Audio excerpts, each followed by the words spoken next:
어제 아브라함의 믿음이 자녀와 손자 이삭과 야곱에게까지 영향을 미쳤다. 그리고 아내까지 영향을 미쳤다.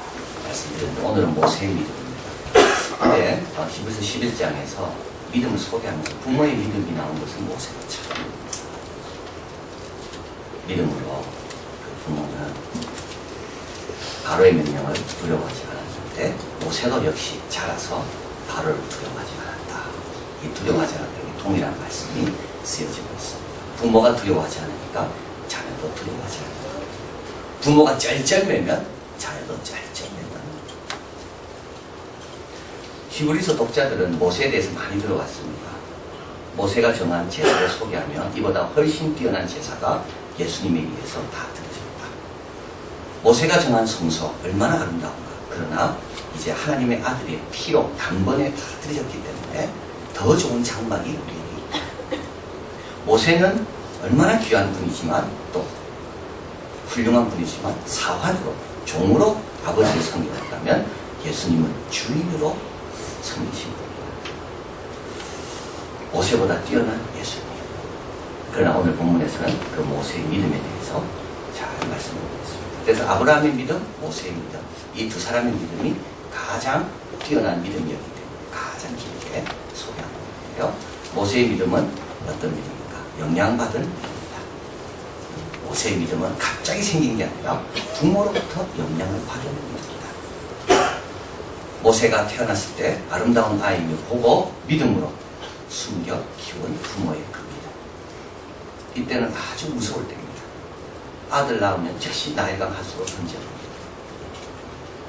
그런데 부모는 아이를 보는 순간 이 아이가 너무 특별하게 여겨졌기 때문에 바로의 명령을 무서워하지 않았다. 바로가 시키는 대로 하지 않았다. 세상이 시키는 대로 하지 않았다. 대학 이렇게 가야 된다는데 시키는 대로 하지 마십시오.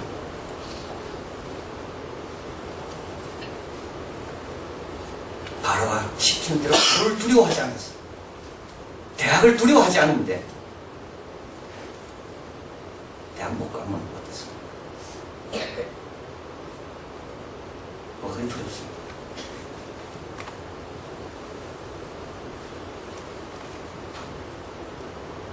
여러분 모세는 나중에 혼자 남게 됩니다. 모세의 부모가 엄마가 유모로 모세를 양육하다가 이제 모세가 자라니까 유모가 필요 없게 되잖아요. 모세는 혼자 남게 됩니다. 근데요 학자들에 의하면 모세는 이때 하나님의 섭리에 의해서 믿음이 자랐다고 합니다. 왜냐하면 바로의 아들로서 여러 가지 정책을 정할 때 참석하게 됩니다. 근데 그 이스라엘, 애굽에서 제일 골치 아픈 게 뭐냐면 이스라엘 사람들이 막 늘어나는 겁니다. 아무리 어려운 일을 줘도 자꾸 늘어나는 거예요. 그러니까 모세가 그 애굽의 회의에 참석할 때마다 부모의 틀을 많이 자꾸 생각나는 거예요.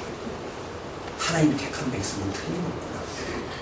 하나님이 택한 백성은 바로의 힘으로 아무리 누를할지라도 건설할 수밖에 없구나. 이걸 가리켜서 모세의 믿음은 섭리에 의해서 자랐다고 합니다. 그런데 섭리에 의해서 자라려면 어떻게 됩니까? 누군가 씨를 뿌려놔야 됩니다. 부모가 있는 동안에 아이에게 씨를 뿌려놔야지. 부모를 떠나서도 아이들은 여러 가지 환경을 접할 때 마음에 뿌려진 씨를 중심으로 해서 그 양분을 공급받는다.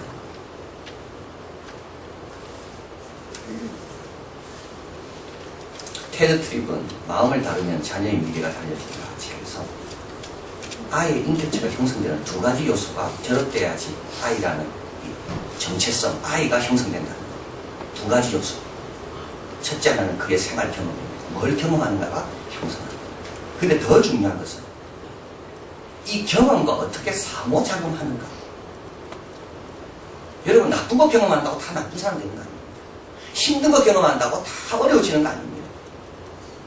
어떤 사람은 힘든 걸 경험해도 더 좋게 만드는 사람이 있어요. 어떤 사람은 좋은 걸 경험해도 나쁘게 만드는 사람이 있어요. 경험이 다 정하지 않아요. 문제는 그 경험 앞에 내가 어떻게 상호작용하느냐가 중요한 겁니다. 상호작용하도록 도와주는 게 있는데 그게 마음이라는 거예요.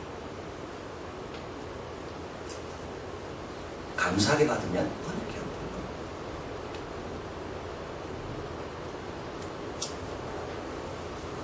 아이는 그냥 생활 환경에 따라 행동하는 게 아니라 마음가짐에 따라 반응이 다르다. 그래서 이 마음가짐을 갖도록 해주는 것이 누구의 역할이냐? 부모의 역할이에요. 그래서 아이들 야단칠 때 여러분 이렇게 야단치면 안 된다고. 야, 그래 하면 너 안 돼. 그래 하면 너 성공 못 해. 그래가 되겠나? 이렇게 야단치면 안 된다는 거예요. 어떻게? 그래 하면 하나님이 기뻐하죠.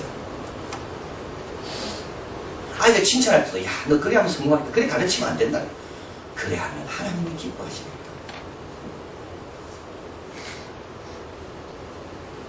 부모가 무엇이 중요한지 은연중에 아이들은 다 알고 있습니다. 우리 가정에 뭘 결정할 때 하나님은 어느 정도 위치에 차지하고 있는지 아이들 다 알고 있습니다. 이때 아이들의 마음이 형성되다. 그 다음부터 부모를 떠나게 되겠죠. 여러 가지 경험, 학교에서도 경험, 힘든 경험, 좋은 경험. 이때 어떻게 상호작용하는지 부모가 뿌려놓은 씨에 따라, 믿음의 씨에 따라 상호작용이 달라지는 요셉 같은 경우 애굽의 보디발의 집에 종살이 하면서도 상호작용이 다르잖아요. 상호작용.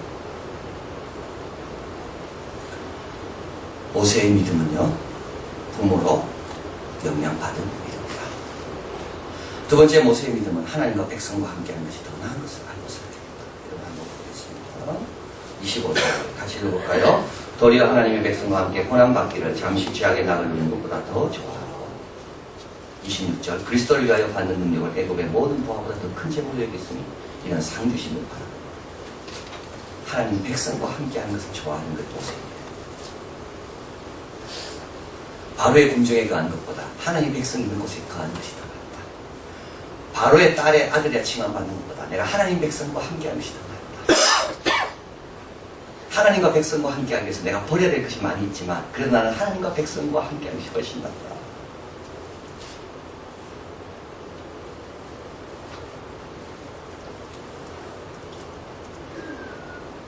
하나님 백성이었던 사람들이 가진 것도 없고 힘들고 광야길 가야 되고 말도 잘 안 듣고 수준도 차이가 많이 나고 근데 누구의 백성이라고요? 바로의 백성이라고. 누구의 백성? 하나님의 백성. 오늘 그리스도를 위하여 받는 능력, 하나님의 백성을 위해 수고하는 것. 그게 바로 뭐라고요? 그리스도를 위하여 받는 능력.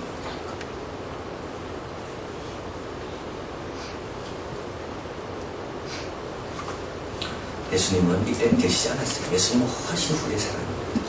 후대뿐입니다. 그런데도 왜 하나님 백성과 함께 고난받는 것을 그리스도를 위한 고난이라고 말씀해 주는가?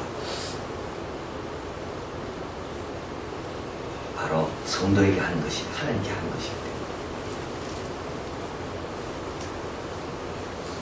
교회를 예수님의 몸이라고 했습니다. 교회를 핍박한 사도가 너는 왜 나를 핍박하느냐? 여러분 아이들이 뭘 가르쳐야 됩니까? 하나님 백성과 함께하는 것이 유익이고 축복이고 영광이라고 가르쳐야 됩니다. 모세는요 하나님과 백성과 하면서 너무 많은 것을 누렸습니다. 고난에 참여하는 줄 알았는데 실제로 고난 속에 감춰진 축복이 훨씬 많았다는 겁니다. 모세 오경을 쓰게 되죠. 홍해 경험합니다. 10가지 재앙을 봅니다. 매일 내리는 만나를 경험했습니다. 만약에 애굽에 있었더라면 이거는 경험 못했습니다. 하나님 백성과 함께 있었기 때문에 매일 아침마다 신실하게 200만 명을 먹이기 위해서 내리시는 하나님의 만나를 경험한 겁니다. 시내산에 올라서 십계명도 받았습니다. 성막을 지었습니다. 성막에 임하는 여호와의 구름도 보았습니다. 어디에 거할 때가 다 봤습니까? 하나님의 백성과 함께 거할 때 애굽에 있었습니다. 못 봤습니다. 여러분 우리가 지금 하나님과 백성과 함께 하기 때문에 자꾸 보고 있잖아요. 아나도 센터도 보고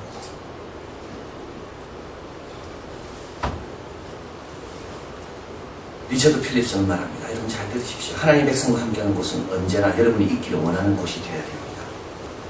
하나님 백성과 함께하는 곳이 여러분이 언제나 있기를 원하는 곳이 되어야 됩니다. 왜냐하면 그곳이 하나님의 선한 목적을 가지고 일하시고 계신 곳이기 때문입니다. 진정한 이적이 나타나는 곳입니다. 구원의 은혜가 발견되는 곳입니다. 하나님의 도성을 아름답게 하는 강이 흐르는 곳이 하나님의 백성이 있는 곳입니다. 모세는 이걸 믿음으로 선택합니다. 이건 믿음으로만 선택하는 것. 보는 것도 선택 못해요. 이건 믿음으로만 선택합니다. 또 모세는 하나님만 바라보았습니다. 모세의 특징은 선택입니다. 믿음의 특징은 선택입니다. 뭘 선택할 건가? 하나님의 백성 쪽 힘들어도 그쪽으로 갈 것인가? 애굽의 모든 부하 쪽을 선택할 건가? 또 모세는 또 선택합니다. 내가 바로의 얼굴을 볼 것인가? 아니면 내가 하나님의 얼굴을 볼 것인가? 27절 믿음으로 애굽을 떠나 임금의 노함을 무서워하냐고 곧 보이지 않는 것을 보는 것 같이 하여 참았습니다. 보이는 것만 보지 않았습니다. 오히려 눈을 돌려 보이지 않는 하나님을 봤습니다. 여기서 본다는 건요, 눈을 고정시키는 겁니다.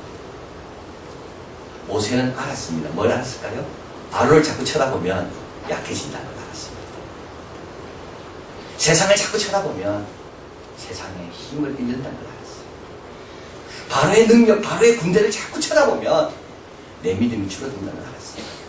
반대로 하나님을 자꾸 쳐다보면 중요한 겁니다. 하나님을 쳐다보면 하나님의 관점으로 세상을 보고 하나님의 관점으로 바로 아무것도 아니에요. 모세의 부모가 모세의 준수함을 보고 숨겨키웠다. 이 말은 뭐죠? 본다는 말이 또 나오죠. 다른 사람이 보지 못한 걸 본 거예요. 하나님의 관점으로 모세를 본 거예요. 모세만 봤을까요? 하나님의 관점으로 바로 본 거예요. 바로가 무섭지만 영국의 종교개혁가 존 낙스에게 로마 캐톨릭 여왕, 당시 여왕은 영국 여왕은 로마 캐톨릭이었어요. 그래서 개신교를 많이 핍박했어요. 당대에 맞설 수 있는 비결이 뭔가 물어봤어요. 그런 말합니다. 만왕의 왕 앞에 무릎을 꿇으면 여왕은 두렵지. 나폴레옹도 마찬가지예요. 큰 전투를 앞두고 장군들을 한 분씩 자기한테 불렀대요. 그리고 장군들에게 내 얼굴을 똑똑히 보라고. 똑똑히 보라고. 나가서 싸워라. 우리 경기하다가 그런 거 많이 보잖아요. 감독이 선수 불러가지고 바로 코앞에 대고 감을 막 지르죠. 똑똑히 봐 내 얼굴을. 너 나가. 그리고 나가서 이기는 거야. 누구 얼굴 똑똑히 봐야 이기는가 하면 적의 얼굴 똑똑히 보는 게 아니라 감독의 얼굴, 장군의 얼굴. 여러분, 하나님에서 눈을 떼면 안 돼요. 하나님의 관점으로 보면 너 그렇게 그렇게 힘들고 그렇게 또 중요합니다. 하나님의 관점.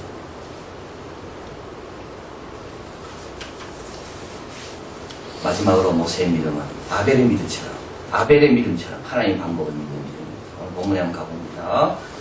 28절 같이 읽겠습니다. 믿음으로 6월절과 피 뿌리는 예를 정하였으니 이는 장자를 면하는 자로 저희를 건드리지 않게 하려 한 것이며. 자, 그래서 모세는 또 믿음으로 6월절과 피 뿌리는 예를 정했습니다. 6월절 마지막 10가지 재앙이 임하기 전에 어린 양을 잡아서 문설주에 바르게 되면 이제 마지막 재앙이 그 집에 임하지 않고 넘어간다. 이게 6월절이죠.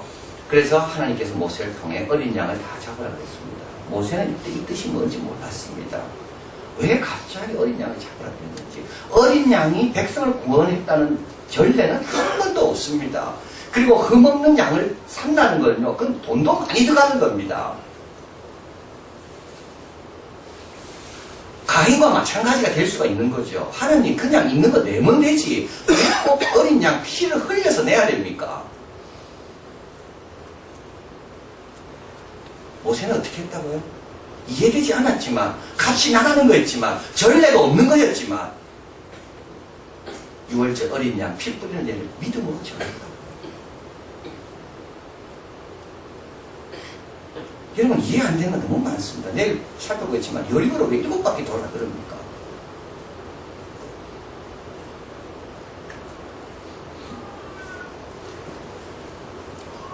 왜 하나님은 꼭 주의를 거룩하게 지키라 그러고, 하나님은 꼭 11조를 해라 그러고, 하나님은 꼭 예수 믿어야만 된다 그러고,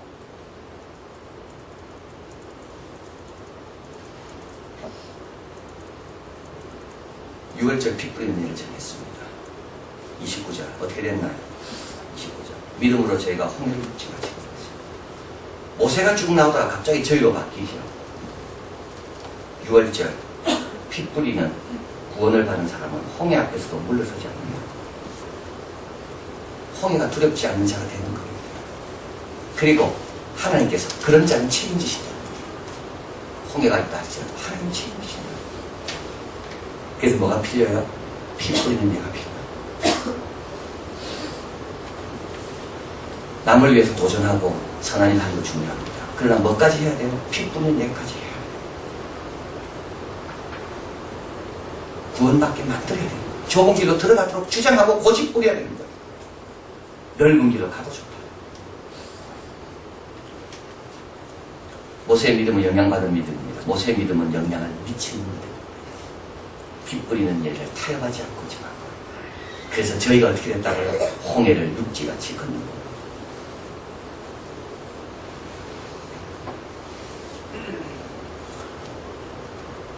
(6월 20일) 2011년 오늘은 며칠입니까? 10 며칠이요?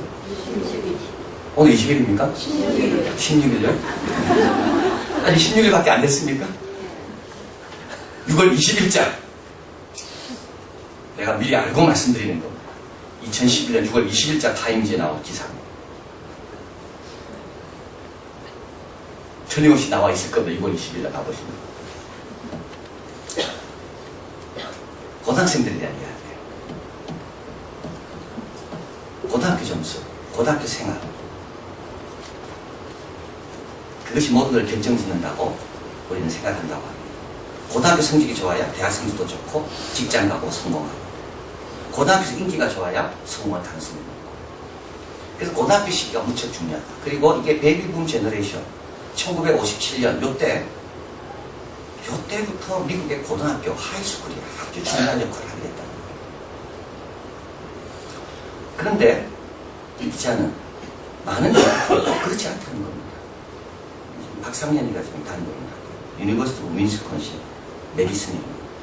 거기에서 1957년부터 지금까지 그때 고등학교 출신들이 아버지가 되고 할아버지가 됐을 때 어떻게 생활하고 있는가를 10,000명의 대상으로 제일 많은 숫자로 제일 긴 기간 연구해오고 있는 연구소가 있는데 그 책임자가 이렇게 이야기해요. 고등학교 때 잘 적응하지 못한 자들도 사회 적응 잘한 자들 많더라. 고등학교에 인기 없었는데도 사회 가서 인기 있는 사람 많더라. 고등학교에 인기 많았던 애들이 오히려 인기 때문에 대학 가가지고 물란하게 생활하고 마약해가지고 망친 애들이 더 많더라. 낮은 SAT 점수 걱정하지 말라는 거예요. 대학 가서 높은 점수 다 받더라는 겁니다. 일단 대학에만 들어가면 자기만 열심히 하면 누구나 다 아카데믹 성공을 누릴 수 있다는 것이 그 데이터에 나와 있다는 거예요. 57년부터 지금까지 한 데이터. 70년에 갇힌 연구입니다. IQ만 가지고는, 고등학교 성적만 갖고는 성공하지 못한다는 거예요. 그동안의 연구는 지성을 너무 강조했다는, 성적을 강조했다는 거예요. 그러나 근면성, 감각, 협동 이런 성향을 계속 개발하지 못하면 지성은 아무 소용이 없고, 지성이 부족하다 할지라도 이런 것들을 자꾸 개발하면 성공할 수 있다. 그리고 놀라운 거는요, 우리가 성공한 사람을 보고 그 사람을 쭉 추적해서 고등학교 생활을 추적해 들어갔을 때 75%는 우리 예측과 다르다는 거예요. 75%. 적어도 75%. 최소한 75%더 된다는 거예요. 저를 보면서 제 고등학교 생활을 예측하신다는 거예요.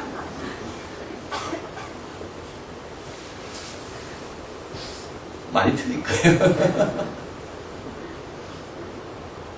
이 말은 뭡니까? 고등학교 생활을 잘못한 자들에게도 기회는 많다는 말입니까?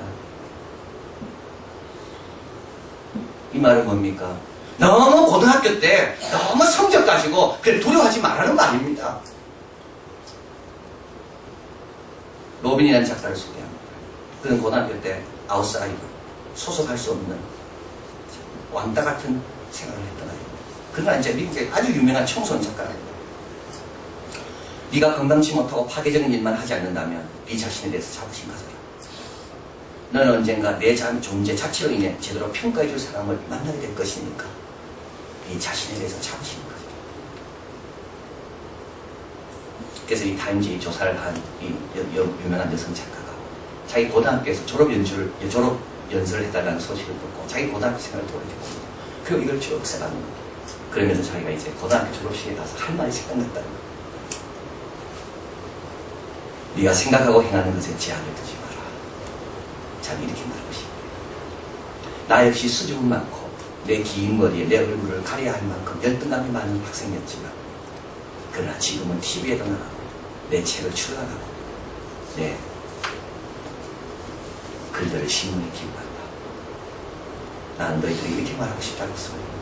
네가 상상하는 그 이상이 될 수 있다. 하와이에 있던 한 소년을 생각해봐라. 그 소년은 지금 미국의 대통령이 되겠다. 여러분이 잘 알고 있는 미국의 유명한 소설가 커트 버너거트.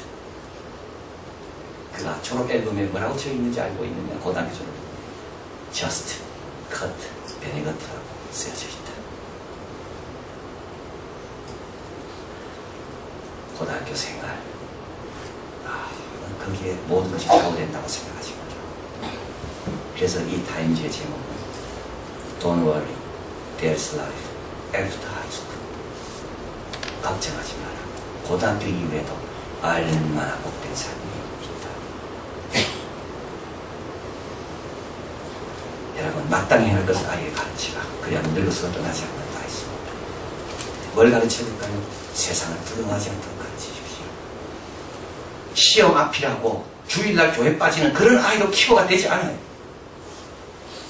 그러면 나중에 직장 가서 바쁘다고 교회 빠질 거고, 집에 일 있다고 교회 빠질 거고, 그런 아이들은 직장에서도 마찬가지예요. 자기가 힘들다고 직장에 등한해야 할 것이고,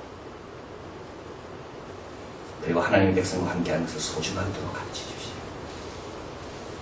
바로의 궁정보다 하나님의 백성과 함께하는 것이 그리스도를 위하여 받는 능력입니다.